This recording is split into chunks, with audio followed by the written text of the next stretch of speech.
so hey guys हजुरहरूलाई फेरि पनि स्वागत छ मेरो न्यू डेली भ्लग भनेर भन्दैन किनकि होइन त्यो न्यू डेली भ्लग म 2 दिन बिराई भिडियो पोस्ट गर्छु होला पोस्ट गर्छु होला हेर्नु न के भएको हो बोली पोस्ट गर्छु अनि हजुरहरू सधैँ हुनुहुन्छ होला म पनि एकदमै सन्चै छु हाम्रो गाउँको मौसम हेर्न सक्नुहुन्छ कुहिरा त गरे छैन मतलब थोर गरेछ अनि जाडो छ हैन अनि हामी चाहिँ गइरहेको छौँ स्कुलमा बहिनीको रिजल्ट हेर्नलाई बराबर परेको 1 वर्ष हुन लागिसक्यो हामी एकचोटि पनि गएको छैनौँ मार्क्स लगाएर किन बोलेको छु म मार्क्स खोलेर पो बोल्नु खोज्दा नि है गएको अनि हामीसित साधन छैन क्या साथीहरू यस्तो साइकल बसन्ती लिएर हिँड्नु परिरहेको छ ससुराली आएर कस्तो फिल भयो गाह्रो छ स्कुटी किन्नलाई पैसा छैन पैसा कमाउनलाई गाह्रो छ साथीहरू बाबालाई पार भन्दाखेरि परेन यताउता ध्यान गरे अहिले खोले त साथीहरू भन मेरै कान्छामा रेस्ट हो कि हजुरहरूको पनि हो लभ म्यारेज गरेर पनि दाइजो माग्छ हौ बाइक माग्नु बस्यो केटा हो माग्नु म दाइजो पठाउँ भनेर उटो जेल गरिदिन्छु हजुरलाई किन माग्नु पर्छ सुन न किन भन्दाखेरि तिमी अब लाग्छ झगडा खेल्यो मेरो दाइजो फिर्ता रे यस्तो भन्न पाउँछ अब दाइजो केही लगेर चाहिँ गएन भने घरमा झिकाल्यो भने केही त भन्न मिल्दैन डिभोर्स गरेर भने लिन्छु नि त 2-3 लाख गरेर भने लिन्छु नि त 2-3 लाख के बोले भाइ अब के बोले ए साथीहरू त्यो ब्याङ्कको कुरा भएको नि सबै उल्टा भयो सल्टिसक्यो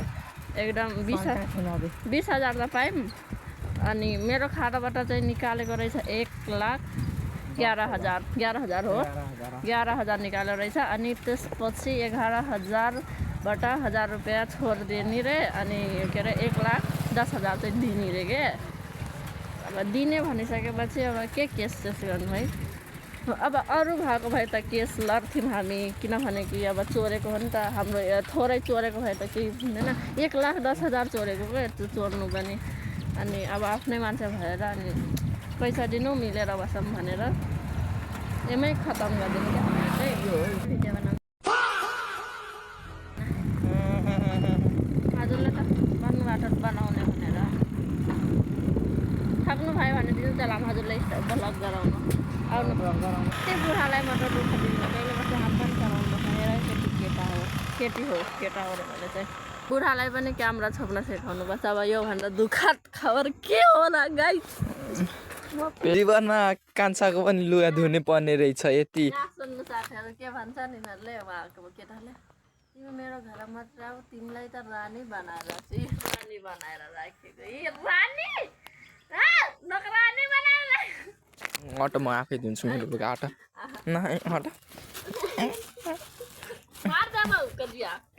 ए मलाई के अरे फेरि मेरो ऊ कपडा धुँदा बदाम खाइरहेको छ यो उहाँ जस्तो थिसकै मान्छे होला ऊ यता हेर्नु न झुट बोले त पिलुवा काटे थाहा छ नि मेरो जिन्दगी चाहिँ म चाहिँ यस्तो यता हेर्नु मस्त बदाम छिल्यो खायो म चाहिँ पुरा काट्दिनँ यो मान्छे त एकदम यो उसले मलाई फसाउन खोज्छ उसले मलाई कुन दिन बेचिदिन्छ पशुपतिमा लगेर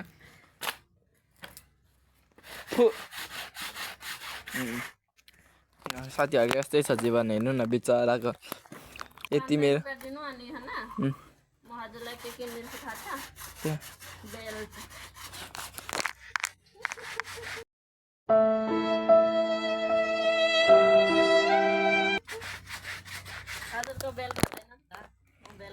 बच्चा जस्तो गर्नुहुन्छ आज यत्रो ठुलो भएर गुच्चा खेल्नुहुन्छ अझै त हक्की खेल्नुहुन्छ त्यही बच्चासित नि पदुगाउनुहुन्छ यो त कहाँको न्याय फेरि जान्थ्यो र कान्छ कता जानु पर्यो नि म त कहाँ छोड्छु यतिकै कसम यहाँको स्कुल यस्तो हुन्छ रहेछ हाम्रो सरकारी स्कुल पनि यस्तो छ प्यारेन्ट्स गएपछि त रिजल्ट देखाउनु पर्यो नि त्यो पनि यिनीहरूको स्कुलमा देखाउँदैन रहेछ जस्तो मान्छे त्यस्तै स्कुल हुने रहेछ कि हेर्दै रिस उठ्ने मुख हेर्नु न मुख मुख हेर्नु न च्वाचेको मुख जति च्वाचेको मास खाएर च्वाचेको भाइरस आएको छ यहाँ एउटा ए साथै साथीहरू जसले बुङ्गुर खान्छ त्यसको लागि खतरा छ अब म त खान त खान्छु तर खासै खान्थेन बुङ्गुरको मासुमा आएर के भयो त नि हाम्रो मुसामा के आएको छैन ए यो मान्छे थाहा छ केटाहरू यो मान्छे मुसाको मासु खान्छ यार कसम कुन मुसा भन्दाखेरि एकछिन यहाँ देखाइदिन्छु यहाँ कतै मुसा घरमा हुन्छ घरको मुसा खाँदैन गाइस यो उते हुन्छ नि त नि के उते हुन्छ त्यो मतलब धान उन हुन्छ नि त अनि धान उन खाएको मुसा खान्छ हामीले छि छि गनाउँछ यार कसम पालमा जुन गुको भित्र छिरे आउँछ त्यो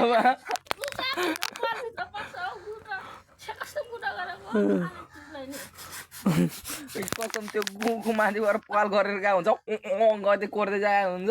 त्यही खान्छ छि मान्छेको गु मान्छेले खाइरहेको छ सुँगुरले बारो खान्छ हामीलाई मुसाले खाँदैन हौ हाम्रो BMW देखाइदिनु न पछाडि हाम्रो BMW यो चाहिँ हाम्रो चाहिँ एकदम BMW पनि खतरनाक छ हजुर हेर्नु न एकदम यहाँ मान्छे कोही बस्छ अनि यो यता हेर्नु कुचुक्क बस्छ यो नट पनि निस्किन्छ फेरि उफ्रियो भने यसरी नट निस्किन्छ मान्छे कसम BMW पनि अलिकति राम्रो दिनु न दिएपछि चाहिँ मान्छे मलाई त टेन्सन छ अहिले पछि अब कता जान्छु ब्याङ्कमा जान्छु अनि सबै भिडियो देखाउनेछु हजुरलाई अब आज चाहिँ खाता खोल्न जानु होला अर्को ब्याङ्कमा साला त्यो आइसिएफसीको ब्याङ्क चाहिँ जिन्दगी नखोल्नु होला पुरै बेइज्जत हो साला त्यो कसम गाइस हामी ब्याङ्कबाट आइसक्यो हेर्नु के खाँदै बसिरहेको छ 10 रुपियाँको यो खुलाइदिनु भयो भरको बात गर्नुहुन्छ अनि भित्र कसले खाथ्यो त्यो छुट्टै बात हो चिजबाल खानु मन लाग्थ्यो यो पाए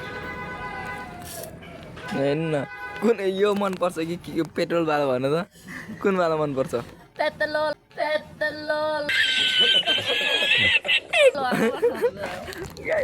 यो के भन्छ त पेट्रोलवाला भन त एकचोटि अझै पेट्रोल होइन पेट्रोल फेरि एकचोटि पेट्रोल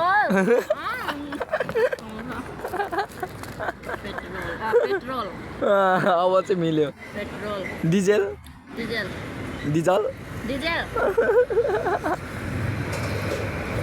मलाई कंग्रेचुलेसन बनायो यहाँ खुसीको बात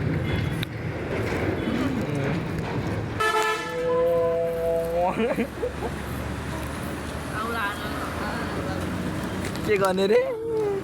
के गर्ने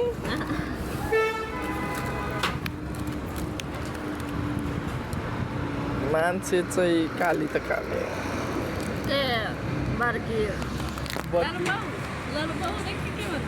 लर्बे मार्दे बाउ यता हेर्नु त यस्तो निष्ठुरी छ यता हेर्नु त सबै सकाइदियो मलाई त्यो पनि खान पनि दिएन एक गाँस पनि खान दिएन ल अब बस चल्न लाग्यो हामी साथीहरू हामी चाहिँ अब मतलब बहिनीको स्कुल आयौँ अघि नआएको थियो तर उता भयो के भयो भन्नु सकेको लास्ट पिरियडमा देखाउँछु भन्नुभएको थियो अनि हामी यता ब्याङ्कको कामले गएको थियौँ नि त अनि ब्याङ्कबाट फर्किँदै बहिनीको स्कुल ठ्याक्क पर्छ हामीलाई सजिलो भयो म त्यस्तो गर्दैन त नि त्यो मान्छे त्यत्तिकै जन्किन्छ मार्दे बाउ उहाँको भाषा एउटा मात्रै आउँछ मलाई मार्दे बाउ नगर्नु हामी चाहिँ उतै हो स्कुल पनि कोना कप्टीमा छ देखिँदैन अब बहिनीको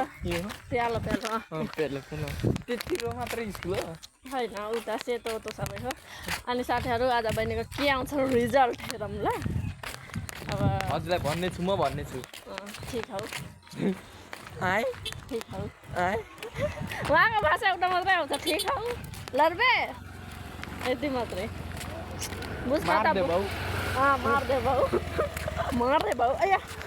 मार्दे बाउ कहिलेका मारिदिए यसको जिया यो मान्छे थाहा छ यो बहिनी मेरो पढ्न पाए यो उयो गर्न पाए यो सबै एक्जाममा फेल भएको छ फर्स्ट टर्मदेखि सबैमा एक्जाममा फेल भएको छ यो मान्छे चिन लिनु बादमा काम लाग्छ बादमा के काम लाग्छ फेलर मान्छे भनेर काम लाग्छ त्यही त हेर्नु भयो यही मान्छे हो यता हेर्नु 50 रुपियाँको त्यो खाइरहेछ यहाँ हेर्नु न कति राम्रो अनि हो यहाँ 6 घन्टामा 3,000 भाइ थाहा छ साथीहरू यो डान्स सिकाउनलाई कति घन्टा लाग्छ ए फेरि त्यसरी भन त